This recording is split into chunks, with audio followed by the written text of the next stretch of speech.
Ladies and gentlemen, welcome back to another tier list. Today we are ranking all the heroes in the game in their ability to perform in a solo lane. I know a lot of you guys play this game in solo queue, and I wanted to help you guys shine some light on what I think are the best heroes to play solo lane. So first of all, for it to be a good solo laner, you need to have a few things. One of them is a good weapon to get soul orbs with. You need to have abilities that can do good harass on the enemies. And last but not least, you need to have a good way of shoving the lane, because a lot of the time you're gonna be battling the enemy in shoving the lane back and forth. All right, so first we're gonna start with Abrams. Now Abrams, as mentioned many times before, is a very strong laner. He has a shotgun, and the shotgun is very good at last hitting orbs. You don't need to be that precise. It has a fairly high bullet velocity. He also has a lot of HP and tankiness, which means that he can stand closer to the troopers. Now this gives him an advantage also because bullets have a travel time. So the closer you are to the troopers, the higher chance you have of last hitting them. Another advantage with Abrams is that he can reload while shooting. It's pretty hard because you have to reload at the right time, or else you might miss last hits while you're reloading. So yeah, all shotgun characters are pretty strong in the lane, but I believe Abrams is probably the strongest. So yeah, he also is just scary in general because the shoulder charge into heavy melee combo can throw people off guard, and it forces people to play far back to not get hit by his combos. And because he's like scaring people to stay far back, it also makes last hitting even easier. I guess the biggest thing about Abrams that is a little bit hard. It's just the fact that he can take a lot of damage from ranged poke. So you gotta be good at hugging corners and jiggle peeking and last hitting. But yeah, I think every single tier list I've made, Abrams is S tier, and this is another one. He's just very good. Then we got Bebop. Bebop is pretty interesting because it really depends a lot on what build you play, but I will say he has one of the best weapons in the game from last hitting because it's hit scan, meaning it has no travel time whatsoever. You can just click on the orbs. However, you need to hold down ADS. You have to aim down sight for that to happen, or else you'll get the charge up on his laser beam. There's a bug with toggle aiming and stuff. I'm not going to go into detail in that because I think that's going to eventually get removed. But it's pretty simple. I think Bebop is one of the best solo laners in the game, unless you play bomb Bebop. Because when you play the bomb build, you need to build stacks by damaging enemies with your bomb. And because there's only one enemy, you also have the amount of potential you have to build bomb stacks. And solo lanes are usually also less aggressive and slower and more about the lane shoving and harassing. So in other words, he is a great solo laner unless you play bomb. So I'm going to put him right up there with Abrams. You know what? I actually think he's better than Abrams. I think Bebop is a great solo laner if you don't play bomb. Since I always play bomb, it means I constantly try to go for dual lanes, but I do think this hero is extremely strong in laning in general. You are constantly a target that can get hooked out in the open and comboed, and because he has a very strong 1v1 presence with that hook combo, he can be very strong in a solo lane. This is about the laning stage. We've made plenty of tier lists about the hero's power levels in general, so this is purely the laning stage. And next up we have Dynamo. Dynamo's gun doesn't have the best bullet velocity. Both his TP and his heal is an AoE ability, and I think Dynamo is just designed to be a dual lane character. I don't think you would ever see a Dynamo in a solo lane. His gun does a decent amount of damage, but he doesn't have a lot of lane shove. He doesn't have that much harass. He just everything just makes more sense to play together with teammates. So that's a D tier for me. All right, next up we have Grey Talon. So Grey Talon has one advantage. Grey Talon has is that he comes online really early with his poke. So his charge shot deals a lot of damage and makes it harder for you to last hit because he can chunk you early. However, his gun has very low bullet velocity. They also recently removed his spirit scaling on fire rate, which used to help him quite a bit in the last hitting, and is another hero that I think is just designed to be in a duo lane. He has very little lane shoving. It's really hard for him to push a lane once it starts crashing into the tower, unless you want to start using charge shot, but you really don't want to use charge shot on waves. You want to use that to actually harass the enemies. Another reason why I think he's a great duo laner is because once you get 3,000 souls and you have your owl, you start sending your owl to other lanes for assisting, trying to assist kills. And since if you're in a duo lane, you can tell your teammate that I'm sending my owl right now because he's very exposed while he's doing that. So in a solo lane, it is pretty scary to send your owl because your character is exposed and you can also lose a lot of last hits in the process. So I'm putting Great Talent right down here with Dynamo. All right, then we have Haze. I see a lot of Haze players going solo lane, but I don't think it's that strong. She has a decent gun in general, even though the ammo isn't that high, but usually you get ammo scav pretty quickly. And since Haze's ammo scales with Spirit, that's not really the big issue. But you're a very squishy hero and your Sleep Dagger is just built for comboing with your teammates. So for instance, when you play Bebop Haze, that's an awesome duo lane because you can stealth in, you can sleep someone, and then you have a guaranteed hook on them. So I don't think Haze is that strong in solo lanes, even though I've seen a lot of Haze players go solo lane, but I think that's just because they just like to farm a lot. Later on in the game, when Haze wants to just split push and then go invisible, go back, split push, go invisible, it makes sense, but that's not really a laning stage anymore. At that point, it's kind of just split pushing. So I think Haze is definitely better than Dynamo and Great Talon at solo laning, but by no means do I think that it's that good. I'll say one advantage Haze has is that you can do a lot of harass with the fixation stacks. And if you hit a sleep dart on them because you are in a solo lane, you kind of almost guaranteed that you can get a heavy melee onto them. And I think that's where there's a slight advantage. So I'm going to put Haze in a B. All right, then we have Infernus. Infernus has a pretty high bullet velocity, has a very annoying afterburn proc that burns enemies, and the harass damage is pretty decent. You also have a decent amount of lane shove. Both your 1 and your 2 abilities can be used to either harass enemies or also clear the waves quicker. Whenever Afterburn hits a target with Infernus, it will refresh its duration whenever they are hit by another ability. So one thing that is pretty common to do when you're laning with Infernus is that you apply Afterburn on the enemy, and then once they're Afterburned, you use Flame Dash to go through them, and then it will continuously refresh the dot. So Infernus is a hero that I originally, when I started playing, felt weak in the laning stage. And then the more I learned how he works, and I started realizing more and more how good he actually is in the laning stage. And I think he's a pretty good solo laner. He's still a little bit more squishy. Both like Bebop and Abrams are also just extremely tanky. So I don't think that he's quite as good as them, but definitely better than Haze. All right, next up we have Ivy. So Ivy's toolkit very much has a lot of supportive elements to it. You have an ult where you can either just have a bomb or you can pick up a teammate. You also have a ability that changes to the nearest friendly units, and you share regen and heal and some attack like fire rate and stuff. But Ivy has a very good gun. The fire rate is high, the bullet velocity is high.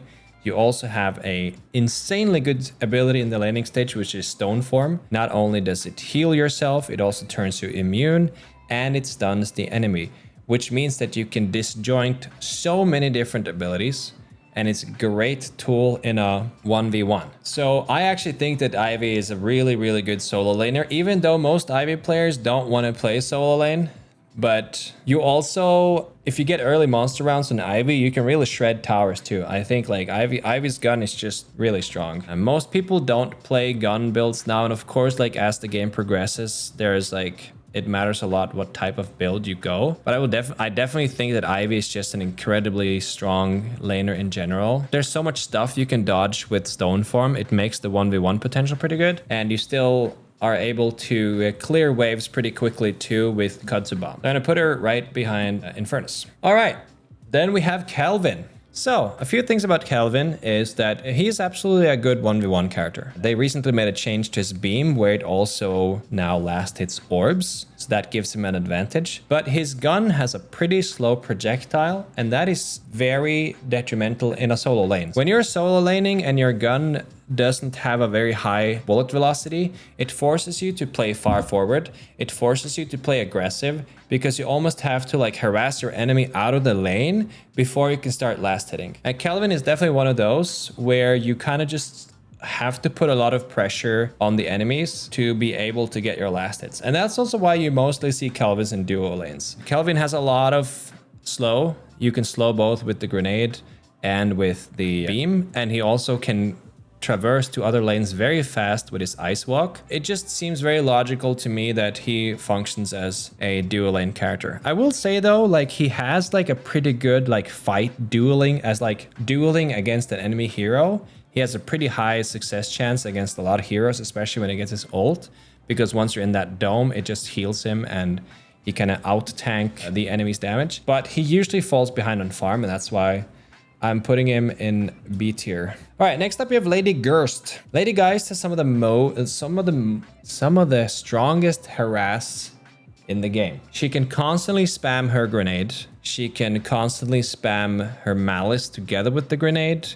It slows you, it stacks up so you take more damage. The grenade does damage through line of sight, so it's really hard to hide from. The downside is that it also damages yourself, but that's why Geist players usually get tons of regen early on. They get extra regen, maybe healing right, a lot of these different items. And she also has an extremely strong ult for a 1v1 situation.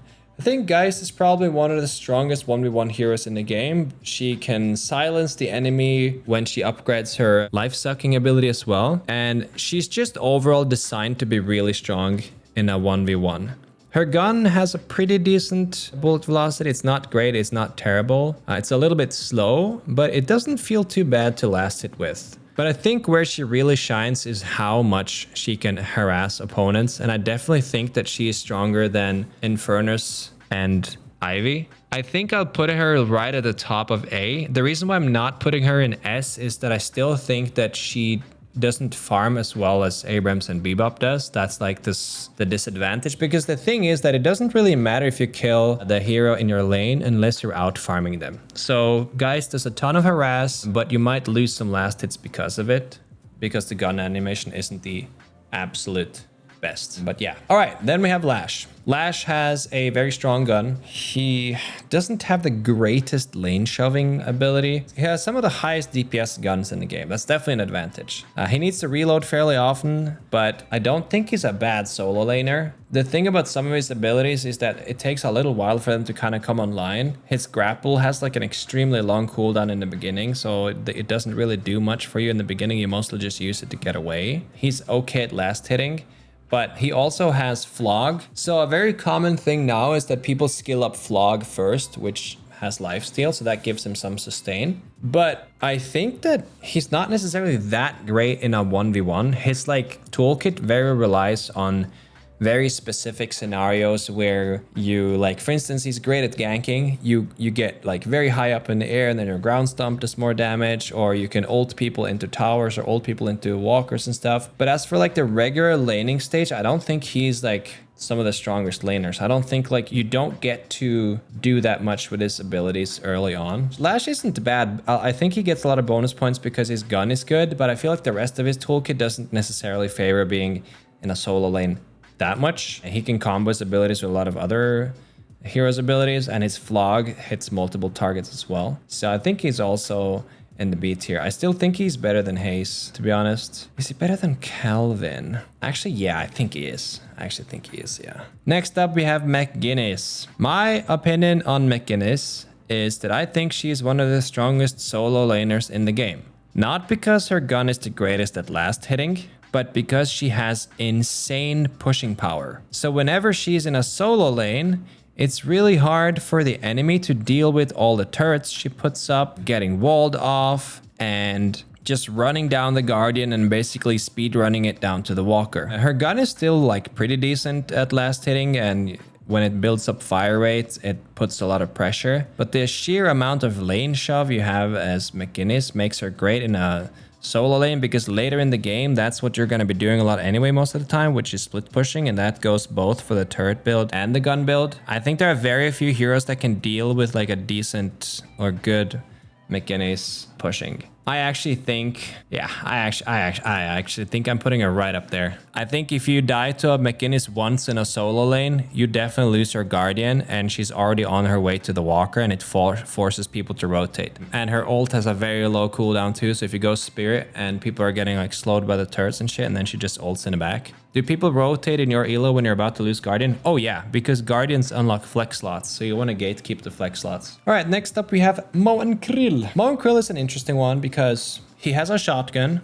and he can last it with it. His shotgun has a slower bullet speed than, for instance, Abrams, but it's got a much higher fire rate. So sometimes you can just auto attack above a minion and you can last it. Ideally, when you play MOBA Krill, you want to stay next to the troopers at all time because you have a slower bullet speed. And the reason why you can do that is because he has a lot of sustain. When he pops his AoE heal, it heals him so much, so he's extremely hard to deal with. At the downside of MOBA Krill a little bit is that his hitbox is very big, and both characters actually have a headshot hitbox. So this is one of the few heroes that you can also easily headshot from behind, because you can headshot both of these characters. So some characters can take a lot of advantage of that. But I think overall he's pretty good. His shotgun does a lot of DPS if you get monster rounds and you start chugging at the towers, but you have to be fairly close. Another interesting thing about MOBA Krill is that if you're really good at timing your sandblast,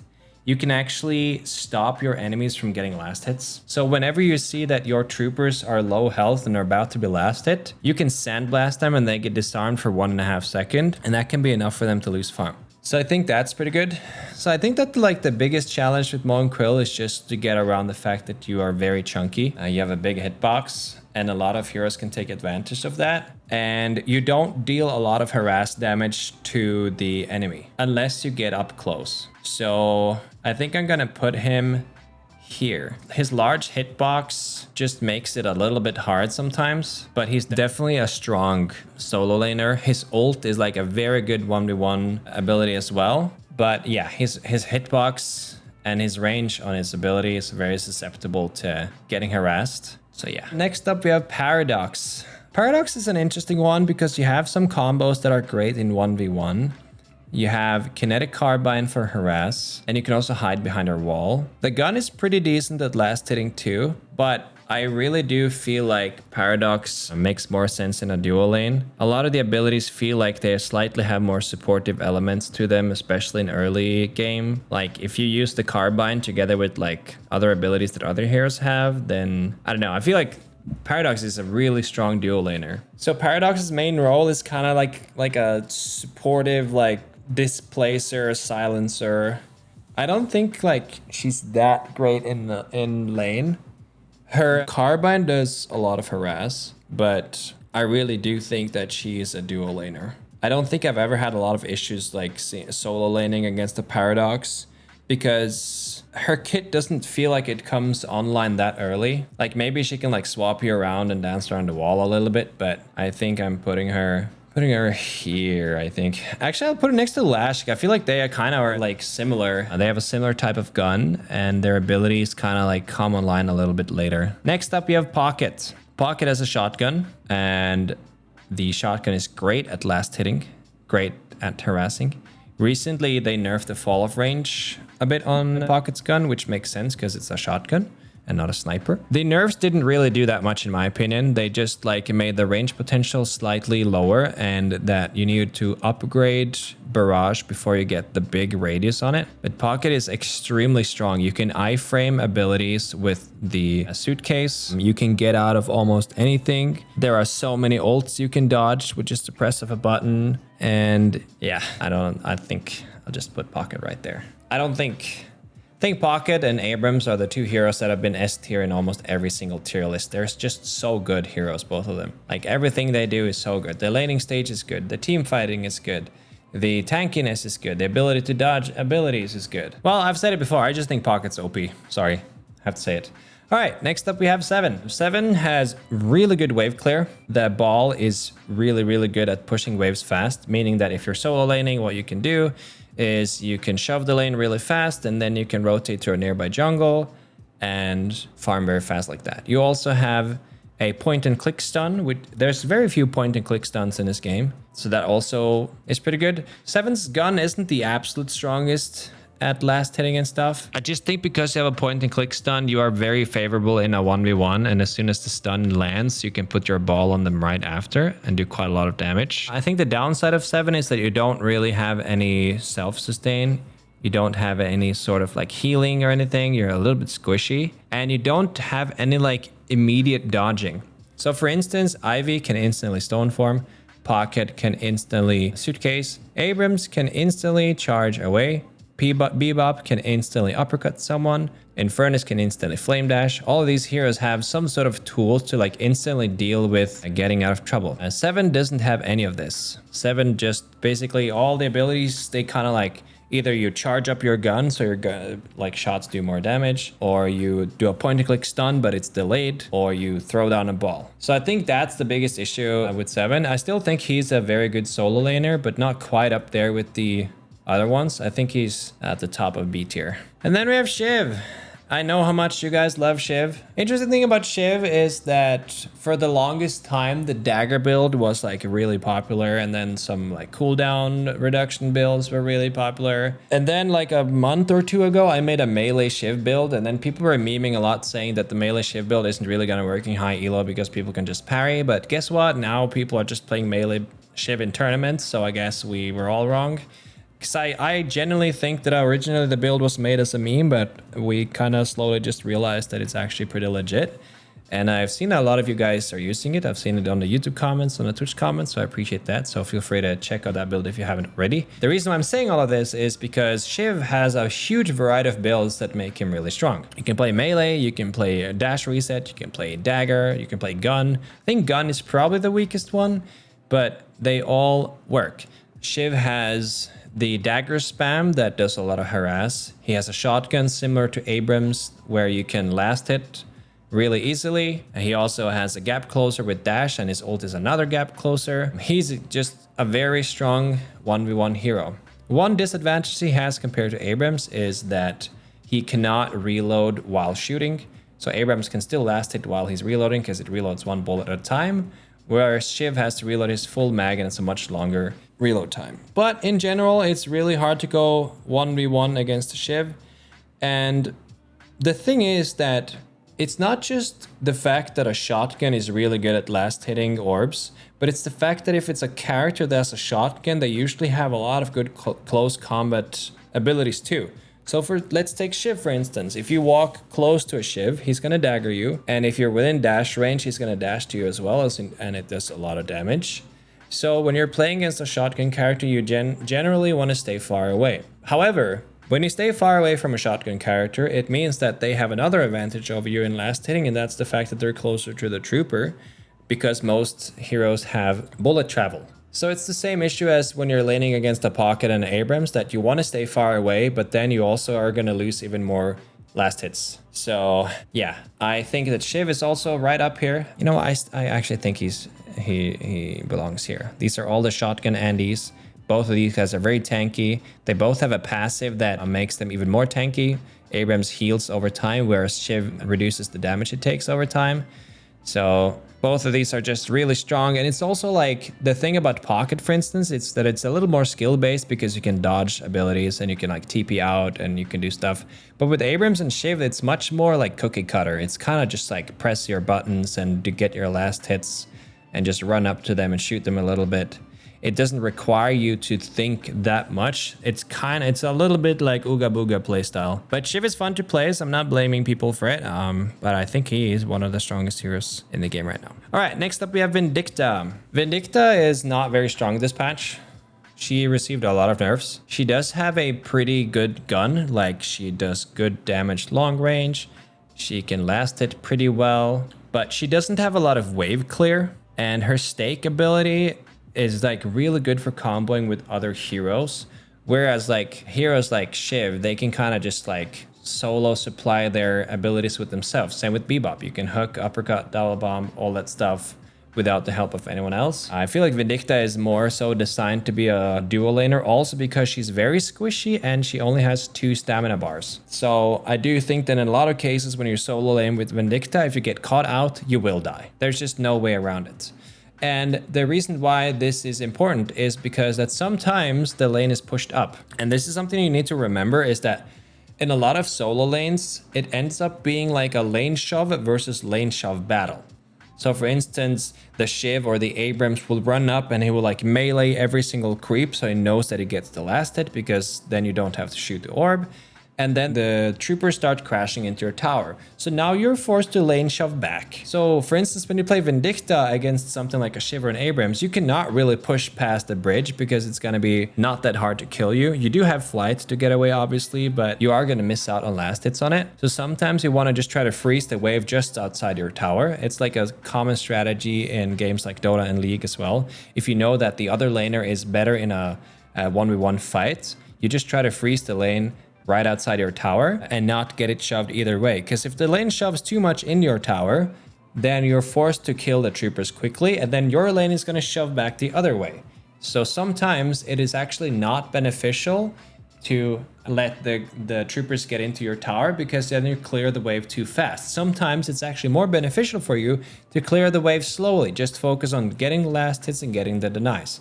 But if your Guardian is starting to take more and more and more damage, that's when it becomes a problem, where you can't keep up with the amount of lane shoving you're receiving. And that's why I think McGinnis is such a good solo laner, because she will kind of force most heroes to need help, because she puts down her turrets, she starts slamming into your Guardian, and if you try to 1v1 her, you have to run into her turrets and her heal, and you kind of have to ask for help. So where does that put Vindicta? I actually think that Vindicta is C tier in a solo lane, just because she's kind of just forced to stay far back and just try to get the last hits she can. There are, of course, situations where if you get ahead, then it's cool, it's all fine. Another thing that is important to remember is that because they recently nerfed the maximum range you can damage a Guardian from as well, that's a huge nerf to Vindicta, because she would always stand on the bridge and just start damaging the Guardian.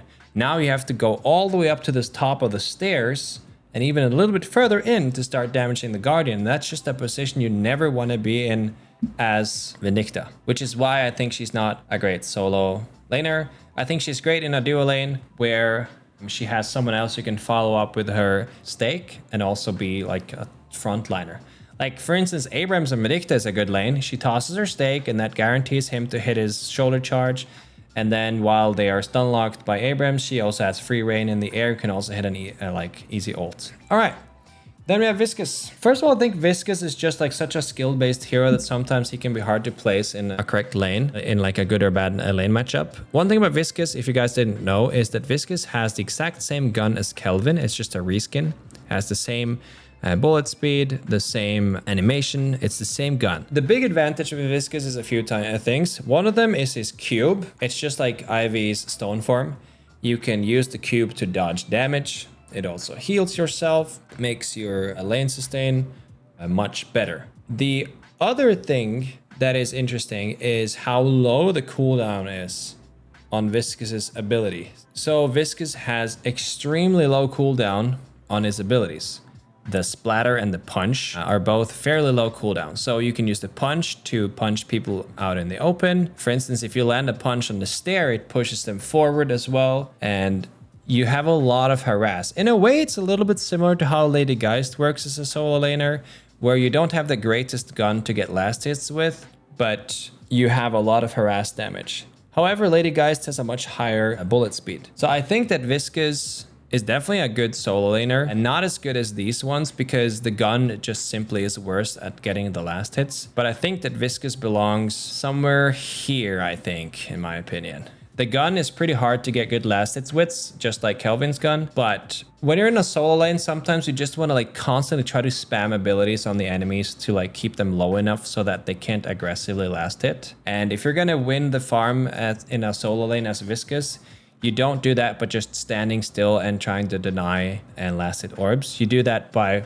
harassing the enemy out of the lane. And I've played against some good Viscuses in the solo lane where even as Bebop, who I consider one of the best solo laners, I've lost the lane just because I have been out of position and gotten harassed pretty hard and then lost farm because of it. Like, because if you ever need to like go back to base or buy a healing right, all this stuff, you certainly can lose a lot of last hits very quickly. All right, next up we have Warden. Warden struggles from the same issues that both Kelvin and Viscus have, but even a little bit more, which is bullet velocity.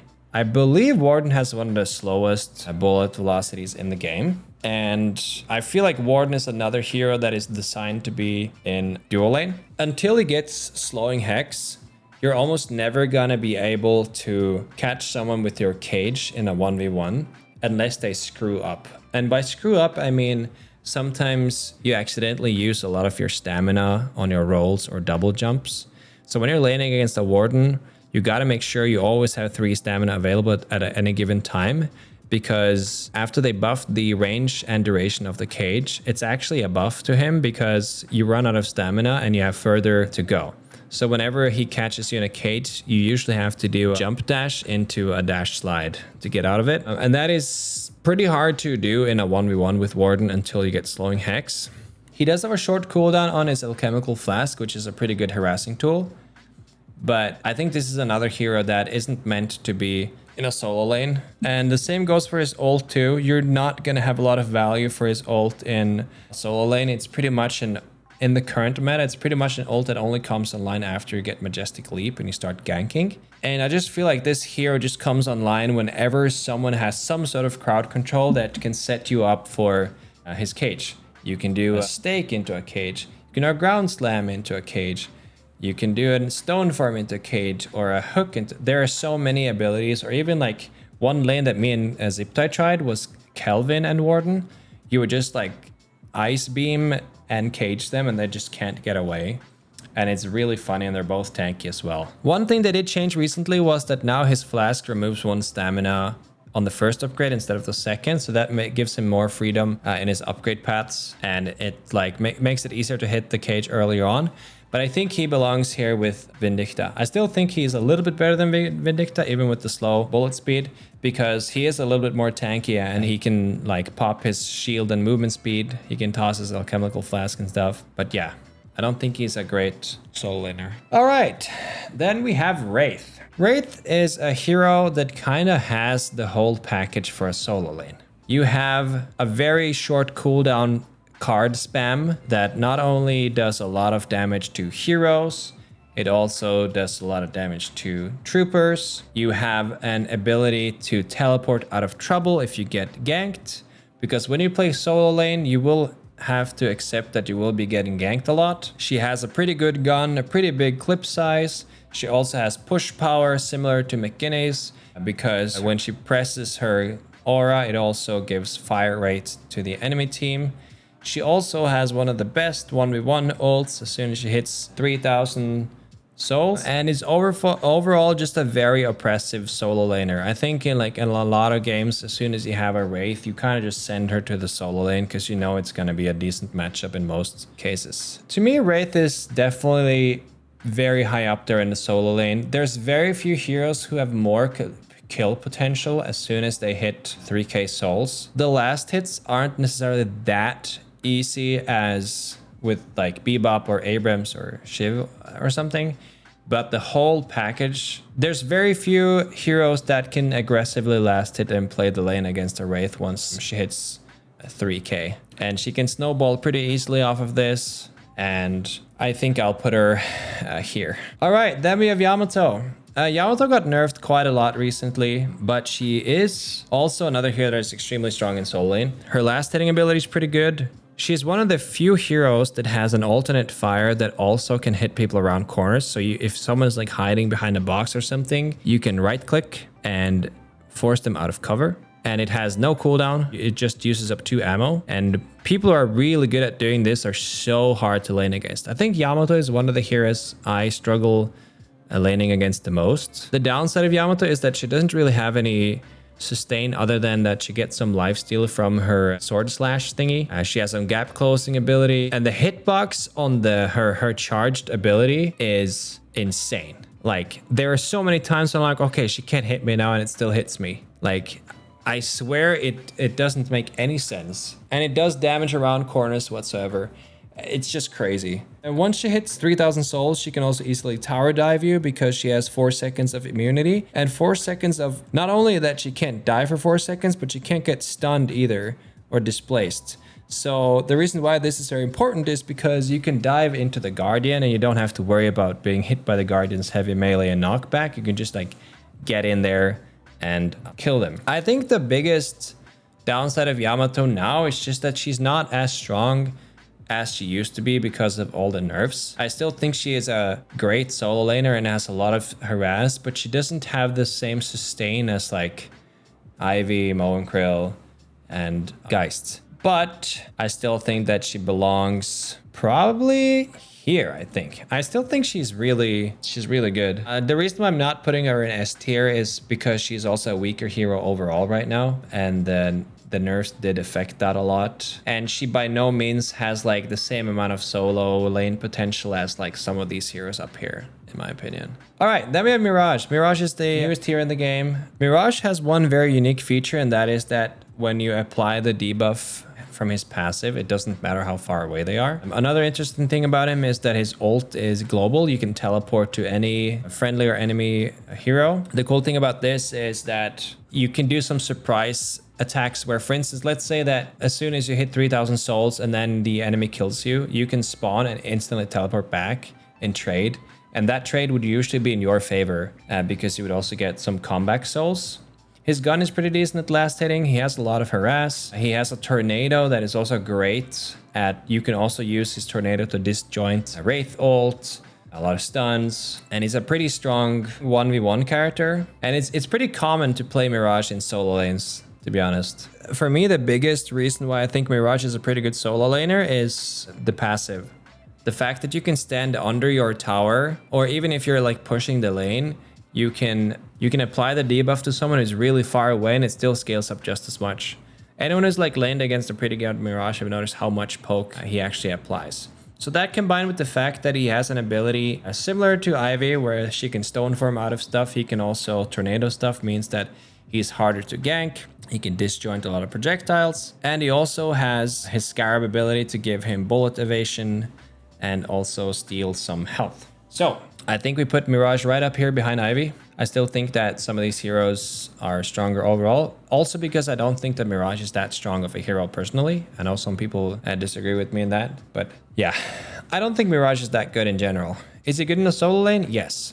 Does he usually fall off later in the game? Yes, from my experience. All right, so that was my solo lane tier list. Let me know what you think in the comments down below. I'm sure you guys are going to criticize me heavily as you always do, and I welcome all the criticism. I'm not trying to be a pro player. I'm not trying to pretend like I know better than anyone else. This is all just my subjective opinion based on the games I play and my experiences. So feel free to have different opinions. That's great. And yeah, I hope you guys enjoyed the video, and I'll see you in the next one. Bye bye.